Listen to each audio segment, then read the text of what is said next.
मित्रांनो, प्रत्येक वर्षी माघ महिन्यात शुक्ल पक्षाच्या पंचमी तिथीला वसंत पंचमी साजरी केली जाते आणि हा दिवस माता सरस्वतीच्या पूजेसाठी समर्पित आहे. कारण या शुभ तिथीला माता सरस्वतीचा जन्म झाला होता. या शुभ दिवशी घरापासून मंदिरापर्यंत तसेच शाळा, कॉलेज अशा शिक्षण संस्थांमध्ये माता सरस्वतीची भव्य पूजा आराधना केली जाते आणि हा शुभ पर्व सण विशेषतः विद्यार्थ्यांसाठी अत्यंत महत्त्वाचा आहे. असं म्हटलं जातं की या दिवशी माता सरस्वतीचं नामस्मरण केल्याने विद्याप्राप्ती होते, बुद्धिप्राप्ती होते, संगीत आणि कला क्षेत्रात प्रगती होते. यावर्षी 2026मध्ये वसंत पंचमीच्या तारखेवरून खूप असमंजस आहे, म्हणजे भ्रम आहे.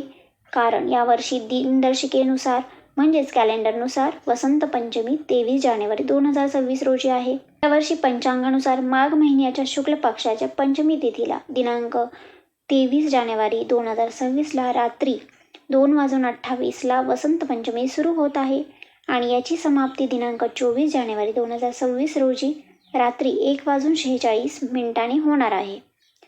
उदय तिथीनुसार यावर्षी 23 जानेवारी 2026 रोजी वसंत पंचमीचा सण किंवा उत्सव साजरा केला जाणार आहे. आता बघूया सरस्वती पूजनाचा शुभ काळ आणि मुहूर्त कोणता आहे. हिंदू पंचांगानुसार 23 जानेवारी 2026 रोजी सरस्वती पूजेसाठी शुभ काळ सकाळी 7:13 पासून दुपारी 12:33 आहे. या शुभ मुहूर्तात सरस्वतीची पूजा केल्याने विद्यार्थ्यांना व सामान्य लोकांना विशेष फळ मिळेल. म्हणजेच विद्यार्थ्यांना किंवा प्रत्येक व्यक्तीला करिअर आणि परीक्षेमध्ये विशेष यश मिळेल.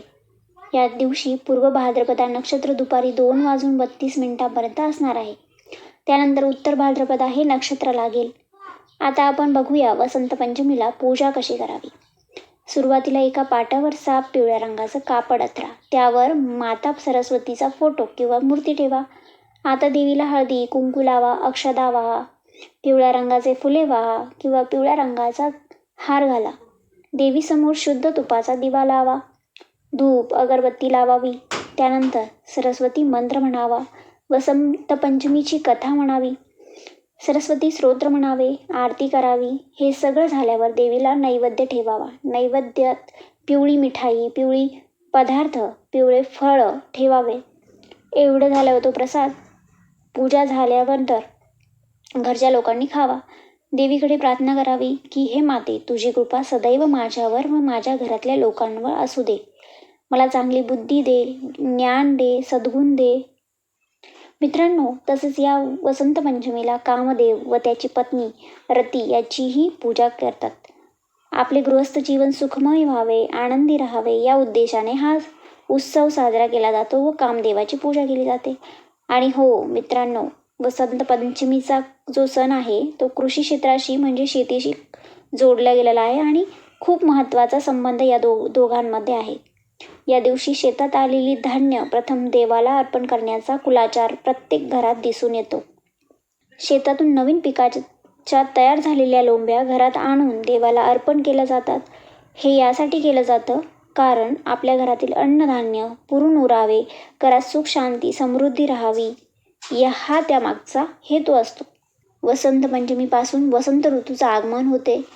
हिवाळा संपून वसंत ऋतू सुरू झाल्याचे हे प्रतीक आहे. जेव्हा निसर्गात पिवळ्या रंगाची फुले म्हणजे मोहरीची फुले फुलतात, या दिवशी नवीन कामे सुरू करणे, विवाह करणे किंवा विद्यारंभ करणे किंवा नवीन गोष्टींचा अभ्यास करणे यासाठी हा काळ शुभ मानला जातो. तसेच लेखन, गायन, संगीत, कलेशी संबंधित कामे या दिवसापासून करावी. मित्रांनो, आशा आहे की ही माहिती तुम्हाला नक्की आवडली असेल. अशाच नवनवीन माहितीसाठी चॅनलला लाईक करा आणि सबस्क्राईब करा.